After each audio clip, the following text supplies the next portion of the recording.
मेरा नाम फरहा मन्नान मुल्ला है। मैं 9वीं जमात में पढ़ती हूँ। मेरे स्कूल का नाम दादा मियाँ दीवान हाई स्कूल आपटा है। मेरे प्रोजेक्ट का नाम वैक्यूम क्लीनर है। इसे स्टार्ट करने के लिए बैटरी को तार की मदद से मोटर से जोड़ना होता है।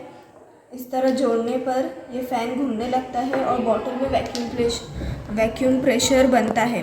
इसकी मदद से जब हम बर्की खाने को सीधा जोड़ते हैं तो ये फ़ैन हवा खींचने लगता है।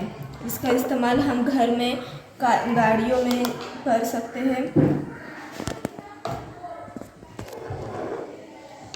घर में जब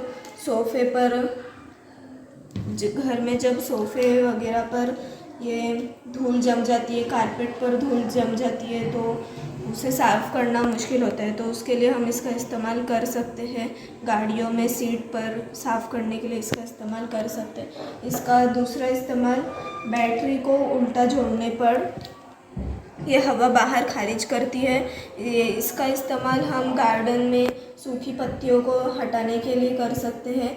उसे झाड़ू की मदद से हटाना मुश्किल होता है, वक्त ज़्यादा लगता है, तो अपने वक्त को बचाते हुए हम इसका इस्तेमाल कर सकते हैं। और आप सब जानते हैं कि प्लास्टिक की वजह से आलूदगी हो रही है दुनिया में, जो बहुत नुकसानदेह है। तो प्लास्टिक की बॉटल्स का रीयूज़ करके हम ये वैक्यूम क्लीनर बनाए हैं।